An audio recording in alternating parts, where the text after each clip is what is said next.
हिंदी में यूपीएससी की तैयारी से संबंधित प्रोग्राम्स को देखने के लिए सब्सक्राइब करें स्टडी IQIAS हिंदी। हेलो, नमस्ते, वणक्कम, स्वागतम। आप सभी का स्वागत है हमारे इस प्रोग्राम यूपीएससी संवाद में। मैंने कुछ गलत बोल दिया क्या सर? सर, मैं आपको सुन रहा था और मैं समझ गया कि आपका इशारा किस तरफ है। पिछले 10-15 दिन में जो हम भारत में देख रहे हैं, विशेषकर महाराष्ट्र में जो भाषा की राजनीति हो रही है, किसी भाषा को छोटा, किसी भाषा को बड़ा बताया जा रहा है। उसके पहले हमने इसको कर्नाटका में देखा था, तमिलनाडु में हम वर्षों से देख रहे हैं। तो मैं समझ गया आपका इशारा उसी तरफ था। सर, भाषा एक ऐसी चीज़ है, हम शुरुआत में, मुझे लगता है कि जब मैं छोटा था तो मेरे बाबा जी कहते थे कि भाषा ही हाथी पाई, ये भाषा ही हाथी पाओ। भाषा ही तय करती है कि आपको राज सिंहासन मिलेगा, या भाषा ही तय करती है कि आपको सज़ा मिलेगी। तो भाषा का रोल बहुत इम्पॉर्टेंट है, बहुत इम्पॉर्टेंट है। और जब हम भाषा के तौर पे जिस माध्यम से आपसे हम कम्युनिकेशन कर रहे हैं, यानी कि हिंदी भाषा, जो सदियों पुराना इतिहास है, संस्कृत से लेके अभी तक हिंदी ने एक जर्नी तय की है, यात्रा तय की है। और अब हम उस दौर में हैं जहाँ पे हम एक शुद्ध हिंदी भाषा की तरफ आगे देखते हैं। लेकिन जब हम उत्तर भारतीय होने के नाते कहते हैं कि हिंदी हमारे देश की राष्ट्रभाषा होनी चाहिए, तो कहीं ना कहीं हम दक्षिण भारतीय राज्यों को इग्नोर कर देते हैं। तो सर का इशारा उसी तरफ था कि हिंदी बड़ी या बाकी भाषाएं, या किसी भी भाषा को हम क्यों तौलें। सर, 11वीं कक्षा में हम लोग एक चैप्टर पढ़ा करते थे विमा का, डायमेंशन का। उसमें सीधे सीधे लिखा रहता है कि अगर दो चीज़ों की विमाएं अलग हैं तो हम उनकी तुलना नहीं कर सकते। तो पहली बात तो भाषा की तुलना नहीं करनी चाहिए। लेकिन अब चूंकि भाषा पे बात शुरू हो चुकी है और भाषा पे बहुतायत राजनीति हो रही है, तो मैं शुरुआत करूंगा आपका एक प्रश्न से कि ये जो भाषा होती है, ये अस्मिता और पहचान से कैसे जुड़ती है? देखिए, भाषा जो है वो केवल शब्दों का समूह नहीं है। भाषा जो होती है उसके अंदर हमारी आत्मा बसती है, हमारी संस्कृति और पहचान बसती है। चाहे तमिल भाषा को लें जिसकी प्राचीनता पर हम गर्व कर सकते हैं, कन्नड़ लें जिसकी मिठास पर बात कर सकते हैं, मराठी की व्यापकता पर बात कर सकते हैं, या हिंदी की बात करें जो more than half of the India में बोली जा रही है। तो एक तरीके से भाषा हमारी अस्मिता का भी दर्पण है, और साथ ही साथ हम जो बोलते हैं कहीं ना कहीं वो हमारे अस्तित्व का प्रतीक भी है। जब हम एक थिंकर को देखते हैं, एक बहुत बड़े थिंकर थे, उन्होंने बोला कि भाषा की सीमाएं ही मेरी सीमाएं हैं। और आप इस बात को जब समझेंगे तो आप पाएंगे कि हमारी जो लैंग्वेज है वो हमारे लिए एक ओपन स्पेस भी देती है और हमारे आगे बढ़ने की सीमाओं को भी निर्धारित करती है। तो भाषा आपकी पहचान तो है ही है। भाषा केवल संवाद नहीं है, भाषा वास्तव में वो पहचान है जो हमें अपने पूर्वजों से, हमारे घर वालों से और हमें हमारे समाज से मिली हुई है। तो भाषा जो है वो चेतना का निर्माण करती है। और जब हम ये सोचते हैं कि भाषा किस प्रकार हमें बदलेगी, तो हम जिस भी भाषा में सोचेंगे वो हमारे थिंकिंग पैटर्न को डिसाइड करेगी। भाषा आपके क्लास को भी डिसाइड करेगी और भाषा आपकी पहचान को भी डिसाइड करेगी। और भाषा इतना इमोशनल टॉपिक भी है लोगों के लिए कि हम जिस भाषा में लोरी सुनते हैं उसी भाषा में हम सोचते हैं, उसी भाषा में हम सपने भी देखते हैं, उसी भाषा में हंसते हैं, उसी भाषा में रोते हैं। तो आप समझिए कि भाषा कितनी बड़े पैमाने पर हमारी पहचान बन जाती है। और जब हम समाज में आकर के भाषा को देखते हैं तो समाज में जो हमारी भाषा होती है उससे कहीं ना कहीं ये पता चलता है कि हम भाषा के कोड को लगातार स्विच करते हैं अपनी पहचान बदलने के लिए। हिंदी भाषी के लिए एक अलग पहचान है, एक अलग स्टैंडर्ड है सोसाइटी में। इंग्लिश बोलने वाले का आप समाज में अलग पहचान देखेंगे। और अगर आप अपने आप को भी इवैल्यूएट करेंगे तो माँ से बात करते समय आपकी भाषा, दोस्त से बात करते समय आपकी भाषा, बॉस से बात करते समय आपकी भाषा। तो भाषा में आप कितनी कोड स्विचिंग कर रहे हैं सिर्फ इसलिए क्योंकि आप अलग पहचान बनाना चाहते हैं। तो आपकी पहचान आपकी भाषा से डिसाइड होती है, और ये बहुत मूल विषय है। और जब भी हम देखेंगे, हम समाज में देखें, कोई भी बच्चा है जब वो माँ बोल रहा है या माई बोल रहा है तो एक उसके बारे में आपका एक अजम्पशन अलग है। वो मदर या मॉम बोल रहा है तो उसका अजम्पशन आपके लिए अलग है। आप पहचान बनाते हैं व्यक्ति की भाषा से, उसकी भाषा से। और हमारे यहाँ तो व्यक्ति के दिमाग से भी पहले हम व्यक्ति की भाषा को लेकर के ही उसके बारे में अपना आइडिया तय कर लेते हैं। बिल्कुल, अगर कोई लोकल लैंग्वेज में आपसे बात कर रहा है तो हम मान लेंगे कि उसका IQ भी लोकल लेवल का होगा। तो भाषा जो है वो एक बहुत बड़े पैमाने पर हमारी आइडेंटिटी को बनाती है समाज में। और आपकी भाषा और आपकी भाषा का प्रकटीकरण समाज में क्या मान्यता रखता है ये आप डिसाइड नहीं कर सकते। बिल्कुल। तो ये एक बहुत बड़ी समस्या भी है और एक बहुत बड़ा मुद्दा भी है। तो अभी अगर हम देखें तो आज के समय में ये मुद्दा बहुत ज़्यादा व्यापक हो गया है। समाज के एक बड़े वर्ग में आप देखिए हिंदी और तमिल का विवाद, हिंदी और मराठी का विवाद, ये एक लंबा दौर चला गया और ये व्यक्तिगत हमले तक पहुंच गया। हालांकि ये शुरुआत अभी की तो नहीं है, आज़ादी के पहले से हम देख रहे हैं और आज़ादी के बाद से लेकर के और आज भी ये संघर्ष बहुत व्यापक हो गया है और इधर थोड़ा सा ज़्यादा इवेलुएट हुआ है। तो मैं चाहूँगा कि आप इसको देखें, आप किस नज़रिए से देखते हो आज़ादी के बाद से लेकर स्पेशली और अभी जो विवाद चल रहा है भाषा का, आपका क्या पॉइंट ऑफ व्यू है इसको लेकर के? पहली बात तो सर आपने बहुत अच्छे तरीके से समझाया, जो मर्म समझाया भाषा का अस्मिता से कैसे जुड़ता है। रही बात भाषा के मुद्दे की, तो थोड़ा सा आज़ादी के पहले अगर हम देखें तो हमें चक्रवर्ती राजगोपालाचारी दिखते हैं, जो जब मद्रास प्रेसिडेंसी में कांग्रेस बहुमत से आती है तो हिंदी भाषा पे बहुत जोर देते हैं और अनिवार्य रूप से लागू करा देते हैं, जिसका बहुत विरोध होता है। 1939 में यूँ तो सरकार ने इस्तीफा दे दिया, लेकिन जो ब्रिटिशर्स थे उन्होंने इसको वापस ले लिया कि नहीं, हिंदी पढ़ने की अनिवार्यता नहीं है। लेकिन जब भारत आज़ाद होता है, हम राधा कृष्ण आयोग को देखते हैं, वो बात करता है इस बात की कि हिंदी को भी एक भाषा के तौर पे वहाँ पे कंसिडर किया जाए, साउथ में भी। हम अगर पॉलिटिकल मांग की बात करें तो हमें धर कमेटी के बारे में पता है, जिसने कहा कि नहीं, भाषाई आधार पे राज्यों का बंटवारा नहीं होना चाहिए। हम जेवीपी कमेटी के बारे में, जिसमें जवाहरलाल नेहरू, वल्लभ भाई पटेल और पट्टाभी सीतारमैया थे, उन्होंने भी मना कर दिया कि नहीं होना चाहिए भाषाई आधार पे राज्यों का बंटवारा। लेकिन फिर अक्टूबर 1952 जब एक बड़े ही वरिष्ठ स्वतंत्रता सेनानी पोट्टी श्रीरामलू 56 दिन के अनशन पे जाते हैं, दिसंबर 1952 में उनकी मृत्यु हो जाती है। और उसके बाद आंध्र प्रदेश क्षेत्र में जो आंदोलन होता है कि अक्टूबर 1953 में नेहरू जी को फौरी तौर पे भाषाई आधार पे पहला राज्य बनाना पड़ता है, पहला राज्य बनता है वहाँ पे। फिर उसके बाद राज्य पुनर्गठन आयोग बनता है, जो इस बात को कहता है कि हाँ, कुछ आधार पे हम भाषाई आधार को ले सकते हैं। फिर 14 नए राज्य और लगभग 6 केंद्र शासित प्रदेश हमको देखने को मिलते हैं। तो सर ये तो लगातार चल ही आ रहा था। लेकिन तो अगर सर अभी हाल की बात करें, जिसके जिक्र से आपने शुरू किया था कि राष्ट्रीय स्वयंसेवक संघ के वरिष्ठ पद ग्रहण करने वाले सुरेश भैया जी जोशी जो थे, उन्होंने कहीं ना कहीं बोला कि बंबई की कोई अपनी भाषा है नहीं और मराठी सीखने के लिए हम किसी को फोर्स कर नहीं सकते। अब देखिए, कहीं पे भी थोड़ी भी एक्सट्रीम स्टेटमेंट आती है, यूपीएससी में भी आप बहुत सारे देखते होंगे, तो वहाँ बचना चाहिए। हुआ क्या, जो लोग मराठी अस्मिता को बहुत दिल से लगाए बैठे हुए थे, उनका जो वो अंदर का जो दर्द है वो छलक आया और ये मुद्दा शुरू हो गया। हालांकि कुछ दिनों पहले हमने कमल हसन जी को भी देखा था, उन्होंने भी एक टिप्पणी की थी द हिंदू और इंडियन एक्सप्रेस में, तमाम आर्टिकल्स में आपने खुद उसको पढ़ा होगा। जैसा सर ने बताया कि जो भाषा होती है, भाषा के आधार पे कई बार हम लोगों को जज करते हैं। जैसा सर ने बताया था कि कोई अगर माई कह रहा है और कोई मॉम कह रहा है, तो पर्सपेक्टिव तो बदलता है सर। और अभी हाल में जो घटना हुई महाराष्ट्र में और लगातार हो रही हैं, विवाद हो रहा है, निश्चित तौर पे बहुत स्वीकार्य तो नहीं है। सर एक प्रश्न इसी से जुड़ता मैं आपसे पूछना चाहूँगा और बच्चों को मैं बताता चलूं कि जहां पे हम प्रश्नों की बात करते हैं, इस प्रकार के प्रश्न यूपीएससी कॉइन कर सकता है। तो बहुत ध्यान से पूरी डिबेट को आप सुनते रहिए, समझते रहिए। हमारी कोशिश बस यही है कि वो सार्थक संवाद आपसे हो सके, ताकि आपके मन में कोई शको शुबह न रह सके, कोई गुंजाइश न रहे कि आपको कोई कन्फ्यूजन हो। सर प्रश्न ये है कि भाषा, जो हमारे बोलचाल की भाषा होती है, ये सर राजनीति का टूल कैसे बन जाती है? देखिए, एक बहुत महत्वपूर्ण बात जो आपने कही अभी, हमारा जो सोचने का पैटर्न है, हमने जो सोच करके ये प्रोग्राम शुरू किया है वो ये है कि किसी भी मुद्दे पर कितने विभिन्न एंगल्स हो सकते हैं एक यूपीएससी के छात्र के लिए और एक आमजन के लिए भी, एक सामान्य समझ वाला भारतीय नागरिक को किसी भी मुद्दे पर किन किन चीज़ों पर ध्यान देना चाहिए। क्योंकि जब तक हमारी थिंकिंग उतनी वाइड नहीं होगी, हम किसी एक पक्ष को सुनते रहेंगे, तो निश्चित तौर पर हमारी जो राय बनेगी वो कभी भी वैलिड नहीं होगी।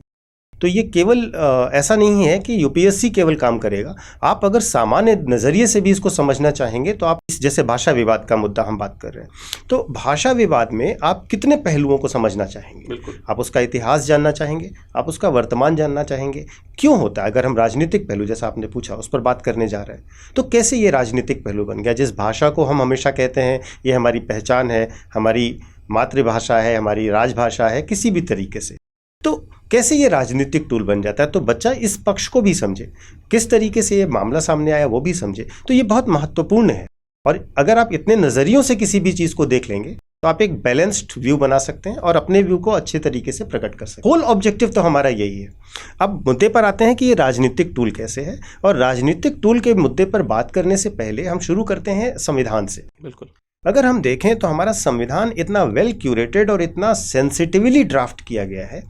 हमारे संविधान के मौलिक अधिकारों के चैप्टर में आर्टिकल 29 और 30 जो अल्पसंख्यकों के अधिकार की बात करता है, और देखिए इसमें कितनी अच्छी बात है कि इसमें जब लिपि, संस्कृति और भाषा के संरक्षण की बात कही गई है तो वो केवल अल्पसंख्यकों के लिए नहीं है, वो अधिकार सबके लिए है। आप अपनी भाषा का संरक्षण कर सकते हो, लिपि का संरक्षण कर सकते हो, अपनी संस्कृति का संरक्षण कर सकते हो। और जब अल्पसंख्यकों को क्राइटेरिया दिया गया कैसे अल्पसंख्यक डिफाइन होंगे, तो वहां पर 2 आधार दिए गए। आप भाषा के आधार पर अल्पसंख्यक हो सकते हो और धर्म के आधार पर अल्पसंख्यक। तो ये भाषा की जो सोच है कितनी व्यापक रही होगी हमारे संविधान के फाउंडिंग फादर्स की। अब यहाँ पर एक मुद्दा और भी आता है। अगर हम देखें तो आर्टिकल 343 जो है वो राजभाषा के संबंध में प्रावधान करता है, और इसी के साथ साथ अगर हम 348 देखते हैं तो वो कहता है कि सुप्रीम कोर्ट की भाषा इंग्लिश होगी। बिल्कुल। अगर हम आज के पॉलिटिकल सिनेरियो वाले लोगों की बात देखें तो क्या हम ये मान लें कि हमारे फाउंडिंग फादर्स कंफ्यूज थे या लैंग्वेज को लेकर उन्होंने समझौता कर लिया था? ऐसा नहीं था। एक व्यापकता और समझ बहुत जरूरी है। तो ये संविधान कहता है। संविधान ने इतने सेंसिटिवली इस भाषा के एंगल को डील कर रखा था। इवन हमारे जो प्रथम प्रधानमंत्री थे पंडित नेहरू, उन्होंने स्टेटमेंट दिया था कि अगर हिंदी को हम दक्षिण भारतीय राज्यों पर फोर्स करेंगे तो ये नॉन हिंदी स्टेट्स पर एक तरीके का अटैक माना जाना चाहिए। बिल्कुल। तो ये इतना सेंसिबल थे हमारे फ्रीडम फाइटर्स। आज की बात अलग है। आज की बात अगर हम करें तो वो लोग जो एक राष्ट्र एक भाषा और भाषाई राष्ट्रवाद और इस तरीके की बात करते हैं, अगर आप गंभीरता से देखेंगे और उनको थोड़ा सा जांचने की कोशिश करेंगे तो उनमें से ज़्यादातर लोग ऐसे हैं जिन्होंने कभी हिंदी मीडियम में पढ़ाई नहीं करी। उनके बच्चे कहीं भी हिंदी मीडियम स्कूल में नहीं पढ़ते। बिल्कुल। वो बच्चे फॉरेन से पढ़ रहे हैं। आप कैबिनेट के ज़्यादातर मंत्री देखिए कहाँ से पढ़ रहे हैं। उनको हिंदी राष्ट्रवाद लाना है। क्यों लाना है? क्योंकि उससे लोगों का सेंटिमेंट उभरता है, उन्हें वोट मिलता है। ठीक है। देखिए एक बहुत सिंपल बात मैं कहना चाहूँगा कि भाषा मतलब जिस भी भाषा में आप पॉलिसी बनाएंगे, जिस भी भाषा में आप अपनी नीति बनाते हैं, वही भाषा नीति को समझती भी है। जिस भाषा में आप कानून बनाएंगे उसी भाषा में न्याय भी होगा। बाकी जितनी भाषाएं हैं वो हमेशा ट्रांसलेशन एरर में फंसी रहेंगी। पॉलिटी आपने भी पढ़ाई है। बिल्कुल सर। है ना? जब हम कॉन्स्टिट्यूशन को हिंदी में पढ़ाते हैं तो बच्चे को रिफर करते हैं कि बेटा इंग्लिश वाला वर्जन जरूर देख लो। यूपीएससी क्या कहता है? यूपीएससी कहता है कि English version is correct, if any discrepancy found in the Hindi आप you can see it in English. तो बहुत क्लियर है। तो आप इसको समझने की कोशिश कीजिए कि ये एक राजनीतिक टूल के साथ साथ अपनी जो अस्तित्व की बात है उसको भी समझना होता है। जो हमारे नेता हैं, अगर आप ध्यान से देखें उत्तर और दक्षिण की राजनीति, तो धर्म और जाति के बाद तीसरा सबसे फास्टेस्ट स्प्रेडिंग टूल जो होता है राजनीति का वो भाषा होता है। ठीक है। आप दक्षिण भारत में जाइए और दक्षिण भारतीय भाषाओं के स्वाभिमान की बात कीजिए, आपको वोट बैंक मिलेगा। बिल्कुल। आप उत्तर भारत में आइए, सेम पॉलिटिकल पार्टी, और हिंदी को राष्ट्रभाषा, राष्ट्र धर्म, राष्ट्रवाद से जोड़िए, आपका वोट बैंक पक्का है। बिल्कुल। वास्तव में अगर हम इसको थोड़ा सा सार्केस्टिक वे में कहें तो हम ऐसे कह सकते हैं कि जो भाषा है ना वो लोगों को नहीं जोड़ती है। जो भाषा है वो राजनीतिक दलों को जोड़ रही है, और वो भी सत्ता से जोड़ रही है। बिल्कुल। वो लोगों के जोड़ने की का जो पुल था वैसा काम नेताओं ने करने ही नहीं दिया। तो भाषा को लेकर जो राजनीतिक सोच है वो हमें बांट रही है, और हमें उस सोच को कहीं ना कहीं कवर करना होगा, रोकना होगा, क्योंकि ये भारत की पहचान का मुद्दा है, ये भारत के समझने का मुद्दा है। तो ये तो भाषाई अस्मिता और भाषा के राजनीतिकरण का मुद्दा हो गया। लेकिन अगर हम टेक्निकल वे में देखें कि किस तरीके से ये चीज़ें डेवलप हुई, तो हमारे सामने तो बड़े शब्द आते हैं। एक त्रिभाषा सूत्र आता है जिससे हमारे यहाँ ये भाषा का विवाद शुरू होता है। और इसको एक इस तरीके से भी सर आप देखिए कि अगर आपसे कोई ये कहे, अगर नॉर्थ इंडियन बच्चे से कोई ये कहे कि तुम कन्नड़ सीखो, तो क्या वो इसको एक्सेप्ट करेगा? तो कन्नड़ वाला हिंदी को क्यों एक्सेप्ट करेगा? एक सेंसिबल तरीके से भी तो सोचिए। ऐसा नहीं है कि उनकी अपनी भाषा की कोई गरिमा नहीं।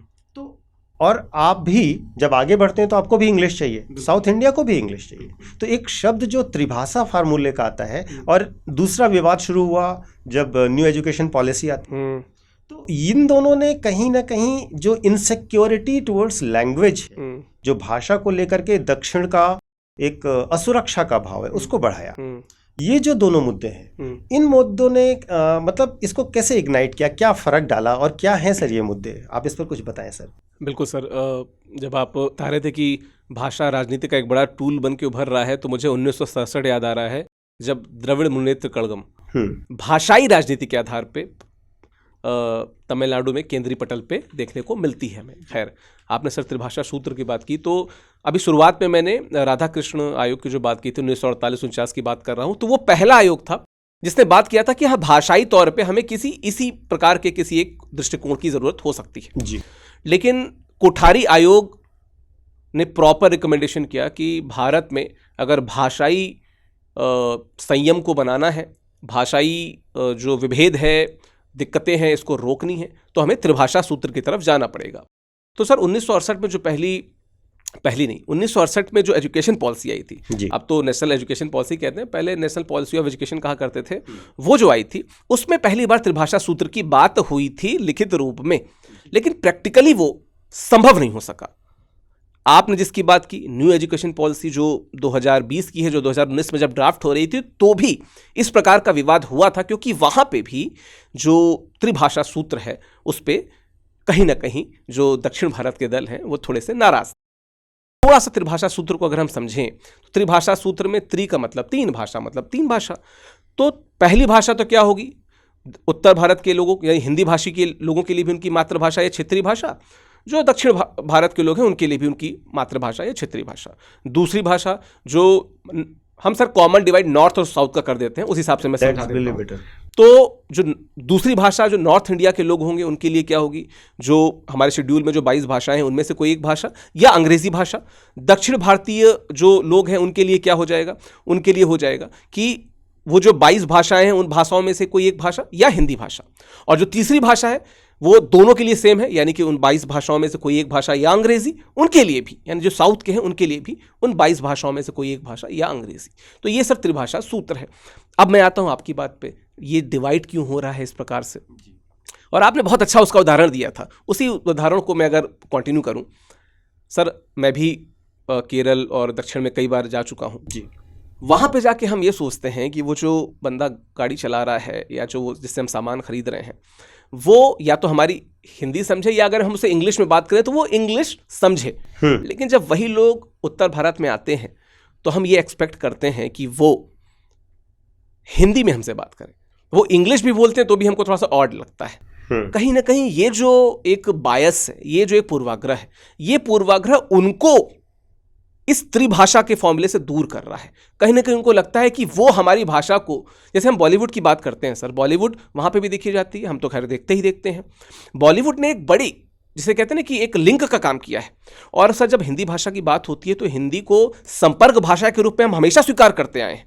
लेकिन क्या कभी ऐसा होगा कि हम भी किसी क्लास में डिबेट करते हुए बात करेंगे कि तिरुवल्लुवर कैसा लिखा करते थे, उड़ीसा में कैसा लेखन हो रहा है, महाराष्ट्र में किस प्रकार का लेखन हो रहा है, किस प्रकार की मूवीज़ बन रही हैं। महाराष्ट्र की या दक्षिण भारत की जो मूवीज़ बनती हैं, हम कोशिश करते हैं कि उसके हिंदी डब्ड वर्जन को ही देखा जाए, क्यों ना सबटाइटल के साथ में उसकी उसी तमिल वर्जन को देखिए, कुछ चीज़ें आप सीखिए। तो सर मैंने मागाधीरा देखी थी तमिल में जी सर मतलब अब आपने सर शुरुआत कर दी है, शलाका पुरुष है सर हमारे सामने, तो आप लोग इसको फॉलो कर सकते हैं। तो सर जो हमने बात की कि त्रिभाषा के प्रति जो बायस है दक्षिण भारत का, हम ये नहीं कह सकते कि वो राजनीति से प्रेरित तो खैर है ही, लेकिन उसके पीछे कारण भी है, जो कारण अभी हमने डिस्कस किया। बिल्कुल सर, ये भावनात्मक मुद्दा है। भावनात्मक मुद्दा, भाषा हमने आपको बताया ना, ये पहचान और भावना दोनों को दिखाती है सर। जी सर, हमने कहा ना, जब आप अपने पिताजी से बात करते हैं तो आप एक अलग लैंग्वेज में बात, बिल्कुल बिल्कुल, भाषा हमारा पहचान है। हम किसी से अगर उसकी पहचान छीनेंगे तो ये मानवीय नहीं है और इसका विरोध होगा।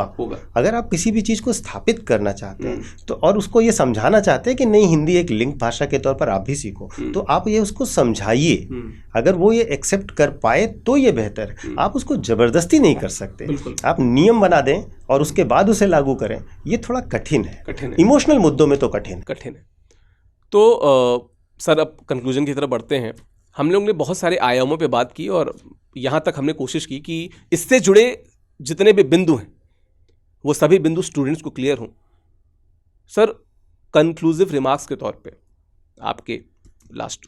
सर देखिए, जो भाषा है और जो भाषा की लड़ाई है, वास्तव में भाषा की लड़ाई कभी शब्दों की लड़ाई नहीं होती है। जो भाषा की लड़ाई होती है वो पहचान की लड़ाई होती है। आइडेंटिटी की जो क्राइसिस है, जो साउथ झेल रहा है, उसकी हो रही है। और पहचान जब सत्ता निर्धारित करने लगती है तो वास्तव में भाषा एक हथियार बन जाती है। तो अभी जो हो रहा है वो भाषा को हथियार बनाने का काम हो रहा है। वास्तव में न मराठी की चिंता है, न तमिल की चिंता है, चिंता है अपने वोट बैंक की।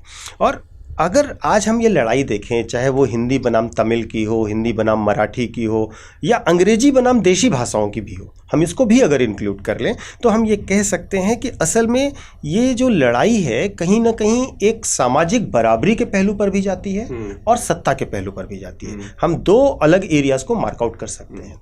जो सामाजिक बराबरी नहीं पाए हैं उनके लिए भी ये भाषा की लड़ाई बहुत महत्वपूर्ण है। और एक और कॉन्सेप्ट ये है कि भाषा की लड़ाई में कोई लिपि नहीं होती। बिल्कुल, आपकी हर भाषा की लिपि हो सकती है लेकिन लड़ाई की कोई लिपि नहीं होती। और आप ये नहीं कह सकते कि सिर्फ आपकी भाषा अच्छी है और बाकी की भाषा हमें आगे बढ़ने से रोकेगी। अगर ऐसा होता तो तमिलनाडु प्रोग्रेस नहीं करता नॉर्थ इंडिया से, महाराष्ट्र आपसे ज़्यादा प्रोग्रेस नहीं करता नॉर्थ इंडियन स्टेट से। तो भाषा की लड़ाई को आप अन्य चीज़ों से नहीं जोड़ सकते। लेकिन महत्वपूर्ण रूप से अगर हम कहें तो जो विवाद है, भारत उसका सॉल्यूशन यह है कि भाषा को, मतलब भारत को एक भाषा के रूप में नहीं देखा जाना चाहिए। हमें ऐसी सत्ता नहीं चाहिए जो एक भाषा स्थापित करे। हमें ऐसी सत्ता चाहिए जो हर एक भाषा को उचित सम्मान दे, उचित मौका दे और इंसाफ होता हुआ दिखाई भी दे। इसलिए हम ये कह सकते हैं कि जब भी कोई ये कहे कि ये केवल भाषा की लड़ाई है, ये कोई बड़ी लड़ाई नहीं है, तो उसको ये बात हमेशा याद रखनी चाहिए कि इंकलाब भी एक शब्द ही था केवल, और उसने सब बहुत कुछ बदल दिया। बिल्कुल सर। तो इस तरीके से आप भाषा को डिफेंड करते हैं और इसको एक इंक्लूसिव पहचान बनाइए, सामूहिक पहचान बनाइए। हिंदी को भी महत्व दीजिए तो मराठी, तमिल, तेलुगु, कन्नड़, मलयालम सबको महत्व दीजिए। जैसे आप कह रहे थे, अभी सिनेमा की बात कर रहे थे, भाई साउथ इंडिया की बनी हुई बाहुबली हो, पुष्पा हो, सब लोगों ने कितना पसंद किया। बिल्कुल। और हिंदी को ग्लोबल लैंग्वेज में पहचान दिलाने में कहीं ना कहीं सिनेमा का योगदान रहा। तो ये लड़ाइयाँ वास्तव में किसी अन्य उद्देश्य से हो रही हैं और इसको आम जन के पहचान का प्रतीक नहीं बनाया जाना चाहिए। मैं इसी तरीके से इस बात को कंक्लूड करूँगा सर। बहुत अच्छे से सर आपने इसे कंक्लूड किया। और जब आप इस बात पे फोकस कर रहे थे कि राजनीति का एक टूल बन के रह रहा है, तो मुझे याद आ रहा है कि 15वीं 16वीं शताब्दी का जो भारत है, वहाँ पे दरबार में बोली जा रही है फारसी। वहाँ पे जो गुरुकुल हैं, वहाँ के जो बड़े विद्वान हैं, जो बड़े पंडित हैं, वो बोल रहे हैं संस्कृत। आम जन किस में बात कर रहे हैं? उर्दू में बात कर रहे हैं, हिंदी में बात कर रहे हैं, ब्रजभाषा में बात कर रहे हैं। और जब आप भाषा की बात करते हैं तो आप ये क्यों भूल जाते हैं कि भाषा 21वीं सदी में उत्पन्न हुआ कोई फिनोमेना नहीं है सर। भाषा की अगर हम बात करें तो सर संस्कृत, लौकिक संस्कृत, पाली, प्राकृत, अपभ्रंश, अवहट्ट, पुरानी हिंदी, बड़ी जर्नी तय की है हिंदी ने भी और अन्य भाषाओं ने। बिल्कुल सर। और जिन भाषाओं को लेके ये जो राजनीतिक टूल के रूप में हमें लड़ाने की कोशिश हो रही है, कई बार स्टूडेंट्स भी इसके पार्टिसिपेट कर लेते हैं, कमेंट्स करने लगते हैं, उन्हें भी उन बातों का ध्यान रखना चाहिए जो यहाँ पे पंकज सर ने कहा। और आपको इस बात का ध्यान रखना चाहिए कि बिल्कुल अपने को जिस भाषा में एक्सप्रेस कर सके करिए, लेकिन दूसरे के एक्सप्रेशन पे आप किसी प्रकार की रोक न लगाइए। इवन उसको लेकर के कोई प्रेजुडिस भी मत रखिए, कोई पूर्वाग्रह मत रखिए कि कोई गांव की लैंग्वेज बोल रहा है तो आपसे कम टैलेंटेड है, या कोई तेलुगु बोल रहा है तो वो आपसे कम टैलेंटेड है। उसकी सामाजिक पहचान, उसकी प्रतिभा, उसकी आगे बढ़ने की क्षमता, उसको भाषा के आधार पर डिसाइड ना करिए। वे निश्चित तौर पर अलग हो सकते हैं लेकिन आपका सम्मान कम नहीं होना चाहिए। बिल्कुल। और ये जो आपने बताया ये बहुत अच्छा है, अगर बच्चे इसको अपने आंसर में इंक्लूड करते हैं तो फ़र्क पड़ेगा। और आपने जो एक कमेंट वाली बात कही उस पर मैं ज़रूर एक बात कहना चाहूँगा। मेरी रिक्वेस्ट है सभी दर्शकों से, हर बच्चे से, स्पेशली जो यूपीएससी के एस्पिरेंट्स हैं, वे ज़रूर कमेंट करें हमारे हर वीडियो पे। उन्हें जैसा भी अपना व्यू है वो दें। अच्छा या बुरा कमेंट करने की ज़रूरत नहीं है कि बहुत अच्छा था या बहुत बुरा था। अगर बुरा लगा तो बता सकते हैं, लेकिन बहुत अच्छा लगा ये हम नहीं जानना चाहते। हम ये जानना चाहते हैं कि आप क्या सोचते हैं, as a civil service aspirant आप क्या सोचते हैं। और हर बच्चे को इस पर कमेंट जरूर करना चाहिए। और भविष्य में ये जो नीतियां बनेंगी इसमें आप भी शामिल होंगे, तो उस समय आपके क्या विचार होंगे लिखिए। और एक चीज़ और जोड़ता जाऊं, हिंदी साहित्य के वीडियोज़ में मैंने कई बार क्लियर किया है कि राजभाषा और राष्ट्रभाषा का क्या अंतर है। कमेंट बॉक्स में वो भी बताते जाइएगा अगर बता सकें तो।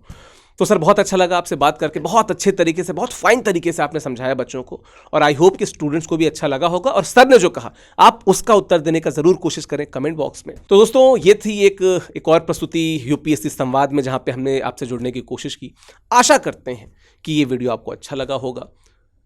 हम लगातार नए विषयों पे, ज्वलंत विषयों पे डिबेट या जो संवाद है ये लाते रहेंगे। आपका सहयोग मिलता रहे। बहुत बहुत शुक्रिया, धन्यवाद। सर अभी गुरु पूर्णिमा बीती, और गुरु पूर्णिमा के दिन से ही स्टडी आईक्यू में गुरु कृपा सेल शुरू हो चुकी है, और जब हम लोग इस डिबेट में बात कर रहे थे तो एक चीज पे हमारा लगातार ध्यान था कि स्टूडेंट कैसे एक्सेल करें, और वो जो यूपीएससी की फाइनल लिस्ट होती है ना सर, उस लिस्ट में उनका नाम कैसे आए। तो निश्चित तौर पे सर ये सेल एक बड़ा माध्यम हो सकती है कि आपको डिस्काउंट मिले, तो आप एक संपूर्ण कोर्स में, जिसको हम गागर में सागर कहते हैं, उस कोर्स से आप जुड़ सकें। तो लेट नहीं करना है। 15 जुलाई तक सेल चल रही है। हाँ जी सर, 15 जुलाई तक लास्ट डेट सेल चल रही है, और आप स्टडी आईक्यू की ऐप को डाउनलोड करके हमारी वेबसाइट पे जाके, या नीचे हो सकता है लिंक दी हो, वहां से क्लिक करके आप हमारे बैचेस से जुड़ सकते हैं। लाभ उठाइए इस चीज का, इस डिबेट का भी और इस सेल का भी। तो में सर समस्या हिंदी मीडियम के बच्चों को ज़्यादा रहती है, और हिंदी में इतना परफेक्ट बैच और वेल क्यूरेटेड और बेहतरीन ढंग से नोट्स के साथ दे रहे हैं, और उसके साथ जैसा कि आप गुरु कृपा के अनुसार डिस्काउंट भी काफ़ी दे रहे हैं, तो बच्चों को ज़रूर ज्वाइन करना चाहिए। तो अगर आप जुड़ना चाहते हैं तो आप ऐप या वेबसाइट या नीचे लिंक के द्वारा जाके जुड़ सकते हैं। Thank you so very much, धन्यवाद। हिंदी में यूपीएससी की तैयारी से संबंधित प्रोग्राम्स को देखने के लिए सब्सक्राइब करें स्टडी IQ IAS हिंदी।